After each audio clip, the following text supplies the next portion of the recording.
The magnificent Mugello circuit, the ultimate test of man and machine. It's one of the fastest, most physically challenging and technically demanding tracks on the MotoGP calendar. And come Sunday, these beautiful Tuscan hills will be absolutely packed to the brim full of Italian fans. But for now, it's me and one of Britain's finest, Bradley Smith. Former 125cc winner here. Yep. Bradley, the last couple of years... Oh, and Moto2 podium finisher. Oh, just no biggie. Don't forget that one, okay? Don't forget that one. The last couple of years in MotoGP haven't treated you quite so well. No.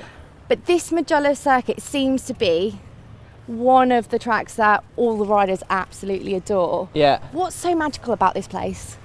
Well, first of all, the setting, just looking around us, Tuscan hills, beautiful sunshine, the fact that the track's in a valley, it's almost like an amphitheatre, so, it just is special from that point of view. The track is, natural, it's flowing, it's one of the only tracks nowadays that actually uses, undulations, up hills, down hills, off cambers, bank corners, and also has the fastest straight, for us on the calendar. That's what we're just approaching, which is right? always exciting. Oh my gosh, what does that feel like? Because you guys can reach speeds of almost like 220 miles an hour, right? Yeah. So basically here we are just under this bridge on this crest.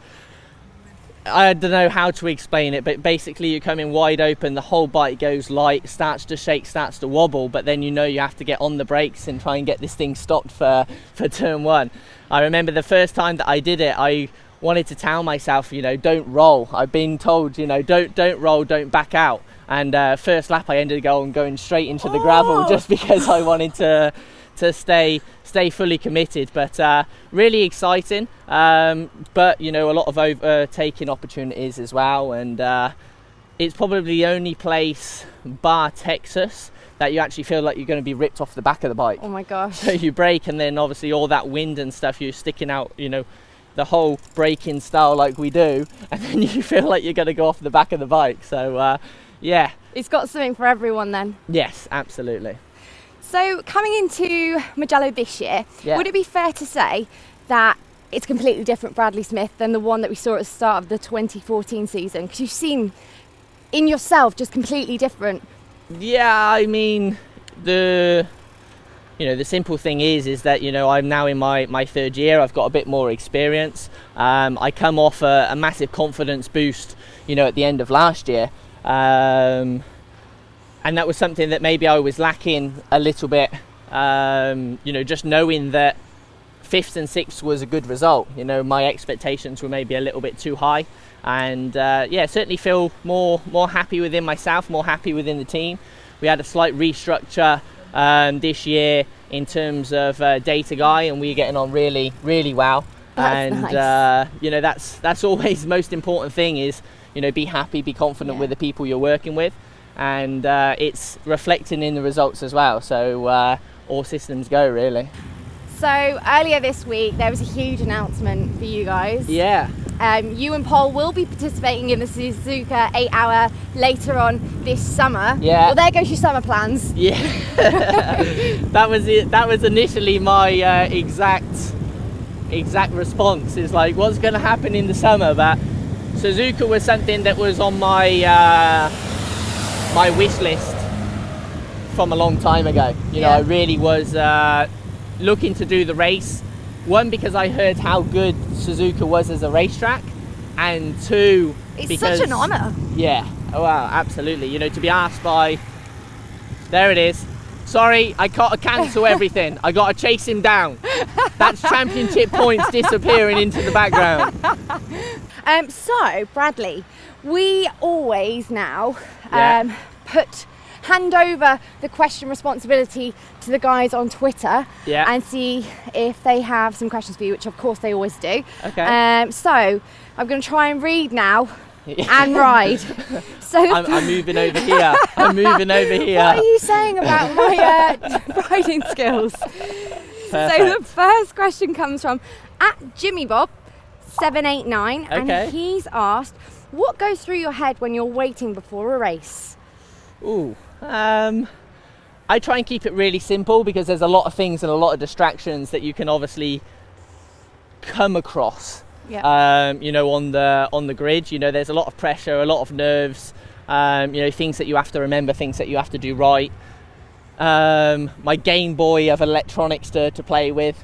So I just try and keep it really simple. Just one thing is, you know, focus on the start and where I'm going to go between the start and the first corner, and don't think about anything else after that. You know, just try and keep on those type of things. Sometimes we have a bit of a lark around. If I'm feeling a little bit stressed or there's something to have a giggle about, then we do, just to try and lighten the mood a little bit. Because when you're sat on the grid for 15 minutes, it feels a long time. But yeah, just really good start, how I'm going to get a good start, where I'm going to go for the first corner, and that's as simple as it is. That's good, good strategy. And the final question, from at DMJ46. Yes. And they asked, in racing, who is your idol and what did you learn from him? Yes. So basically, I grew up as a motocrosser, you know, and still motocross is a huge part of my passion. Basically, my idol was Ricky Carmichael, quite simply because the GOAT. Quite simply because he was ginger at the very beginning. You know, and you're going through primary school as a child, and being ginger's not that cool. Stop laughing! Stop laughing! Sorry, I wasn't expecting that answer. Being ginger is not that cool. So Ricky Carmichael actually, like, I suppose, taught me that being ginger was cool and you could be successful. And then obviously, after primary school and growing up for the years, you know, especially early 2000s, just absolutely destroying the field, you know, with worth ethic and, you know, and then obviously talent, skill and complete domination of the sport, hence the GOAT. So we're coming up to the finish line. Yeah. What should we do? Should we blast it for the last bit? Yeah, I think so. How gentle do I have to be on the brakes when I want to finish? You don't have to brake. Okay, right, ready? Why would you want to brake? Right, I'll let you lead first. Okay. You can do all the hard work. We're coming up after you guys. You ready? 3, 2, 1, go. Oh! Ah!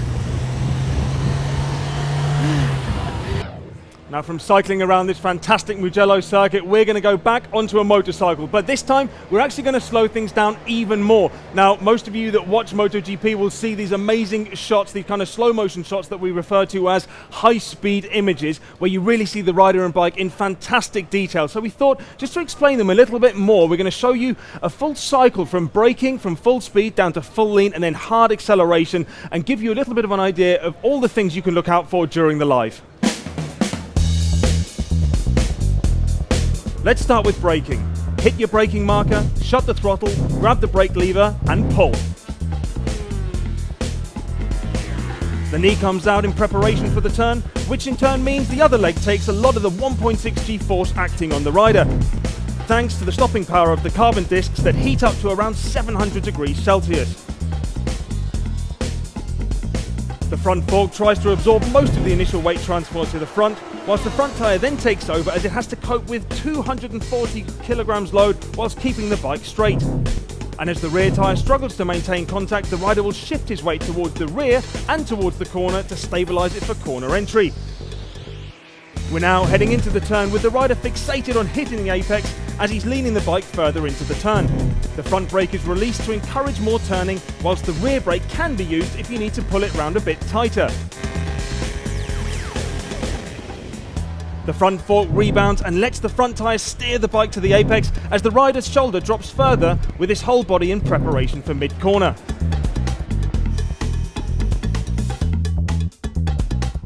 With the apex hit, the rider is now looking at the corner exit with either steady or no throttle. He and the bike will have their lowest centre of gravity as the rider holds on largely with his thigh on the tank. And now, to fire it out of the turn, he lifts the bike up and the weight of the bike shifts to the rear as the throttle is opened. Hence, the rider needs to weight the foot pegs and shift his weight to the front to compensate, while starting to change up through the gears and squash the rear tyre into the ground for maximum grip. And finally, we end up on the straight once more. Make yourself as small as possible, hold on tight as you use the full 260 horsepower plus all the way through to 6th gear. This, along with a very sticky rear tyre, will get these guys to over 350 kilometers an hour down the main straight in Mugello. And regardless if it's a man or woman on the bike, metaphorically speaking, all of the aforementioned requires a seriously big set of whether for MotoGP or Moto2 and Moto3.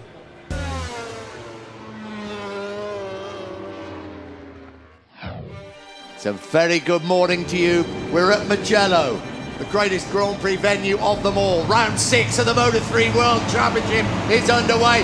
Great start by Danny Ken.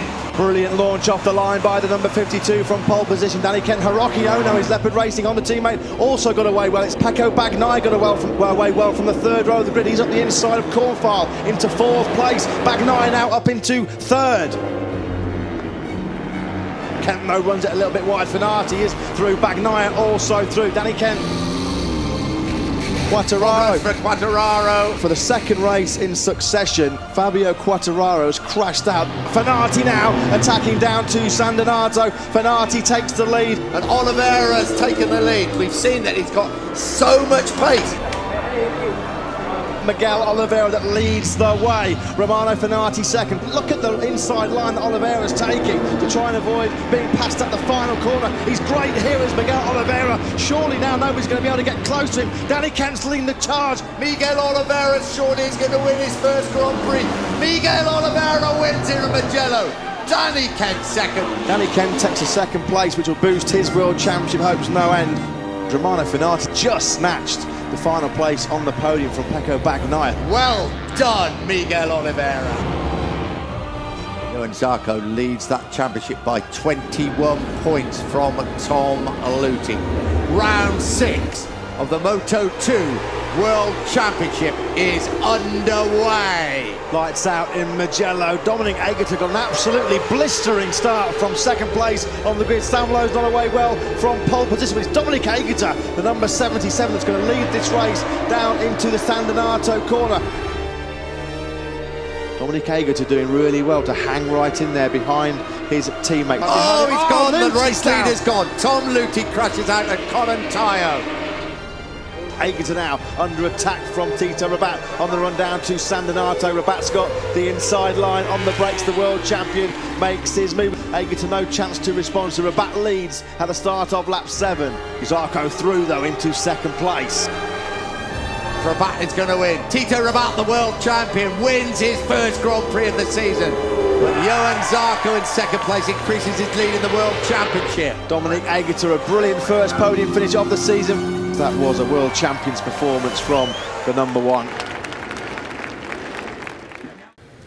Well, certainly a very exciting Moto3 race, and Moto2 just showed us a thing or two about composure. But now, let's get on to MotoGP, and I'm pleased to say we're joined by a special guest today, Paolo Ciabatti. Paolo, thank you very much for joining us. Now, sporting director of Ducati Corse. This was a big weekend for you guys, and I'm sure you must have a few mixed emotions about how things went. Yeah, obviously on one side we were quite happy with qualifying, obviously. The pole position yesterday from Andrea Iannone was great, and also having Dovi in first row with showing a very good pace was really promising for today. And obviously we're happy because of second position and the great race that Iannone did. Yeah, don't forget that he still has some problem on his left shoulder. And well, we're not happy with what happened to Andrea Dovizioso. He had to retire, I think, on lap 14. We found out that the rear sprocket of his bike had some problem, and so this is slowing down a little bit during his race, and then he had to come into the pits and retire. It's a shame. Okay, well, we're going to get onto your boys a bit more, into a little bit more detail and a few other issues. But first of all, let's take a look at the race highlights. Let's remind ourselves of what a fantastic day it really was. We're in Mugello, round 6 of the MotoGP World Championship, the Grand Prix of Italy. Oh, that looked like Andrea Iannone might have jumped the start. He got an exceptional start. He had a glance to his left. Did he jump the start? Dovizioso got away well on the number 4. It's Lorenzo in third place. Here is Marc Marquez on board, coming down from 13th place. Marquez picking up a few places. There's Marquez aggressive up the inside of Crutchlow, but it's Dovizioso that leads from Lorenzo. Iannone back to third. Lorenzo now into the lead at Area Beata 1 ahead of Dovizioso. Oh, that's terrible news for the factory Suzuki rider. There's Iannone now up into second place by Marc Marquez. Look at that. Valentino Rossi, how has he stayed on that bike? Here's Andrea Dovizioso. He's got a massive problem. Dovizioso's pulling into the pits.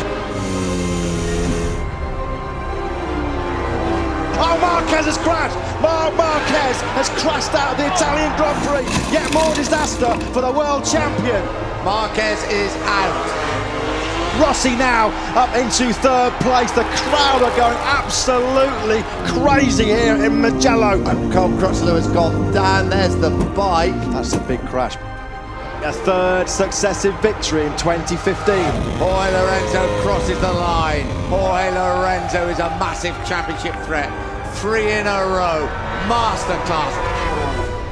What a ride by Andrea Iannone in second and Valentino Rossi in third.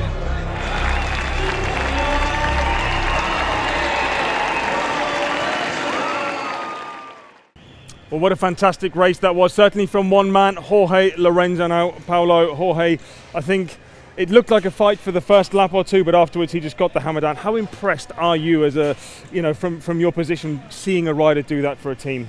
Well, it's impressive and a bit scary for us because obviously we thought we could fight and probably we could have fought with Dovi with a very similar race pace. Unfortunately, he had this problem to the sprocket, he had to retire. But going back to Lorenzo, when Lorenzo is riding like this, is really spectacular. I think he had some margin, and he was riding by himself a race. Nobody could even try to catch him. So, impressive race. Talking about impressive, Marc Marquez. Now, I'm sure you guys will agree, he started from 13th place. Many people had written off his chances after quite a difficult day. But Paolo, could we have expected that? I think everyone was talking about Valentino from 8th place and Marquez in 13th. Wasn't going so well, and then this. Well, Marc is really a fantastic rider, we know, and unfortunately for him this year, he seems to have a few problems with the new Honda, and he's always riding close to the limit, but eventually he's crashing more than in the past. So, still Marc is Marc. I think he's probably the most talented rider in the MotoGP today, together with Lorenzo. And good for us and sorry for him. He was pushing very, very hard, but he was fighting with our two riders, not having really an easy time to pass them, and then eventually he crashed. So it made it a little bit easier for Andrea Iannone to come second. Andrea, though, and I've got this theory, okay? Yeah. Whenever he sees Marquez, it's like a bullfighter with a red rag, okay? Because he seems like a normal rider with all the others. The second Marquez comes along, he seems to push even more. I mean, what he did with that shoulder today, you must be so impressed. Yeah, we are very, very impressed. We know that Andrea Iannone is a great talent. Obviously, he is still learning because it's only his third season in MotoGP, but now I think without the shoulder injury, well, maybe we would have been able to challenge Jorge Lorenzo. You can never say because anyway, this was not the case, but we know that he had to go through a lot of treatment and thanks to Clinica Mobile for the help. But I think this is his second podium. Now he's second position on the podium, so next could be maybe a little bit higher. Okay, now finally I'm going to ask you to not think so much about Ducati, think more as an Italian, just Italian, because whenever we come to Mugello, it is the spiritual home of Valentino Rossi. You see it from the crowds, and Paolo, I'm sure this emotion, these fans, it must touch you. And of course, with his performance today, it was kind of not so good at the start, but then he fought back. I mean, what do you make of that? Well, I think honestly Valentino had a good race, maybe not as good as he expected because he has been winning so many times here in Mugello, and for him with all these fans dressed with yellow shirts, I think it was special to do a little bit better than third position, but racing is racing, and he came back it took him quite some time before he could catch the leading group, and luckily for us, when he was closing less than 1 second to Andrea Iannone, Andrea could keep the gap in that, like 0.8 of a second, and come second on the finish line. So I think maybe a little bit disappointing for Valentino. Obviously, Jorge has shown that he was really difficult to beat for Valentino today, and having a teammate in the form that Lorenzo is now, I think it's not an easy thing to manage. Okay, well, Paolo, thank you very much for your time. Obviously, we wish you guys all the best for the rest of the season. We're seeing how well you're progressing, so we're hoping for many more good races. But now we're going to leave you guys with some of the best overtakes we had today. Of course, we can't just talk about Marquez, the Ducatis, Rossi and Lorenzo, because there were many other guys out there that were really fighting it out. So enjoy some of these best moments.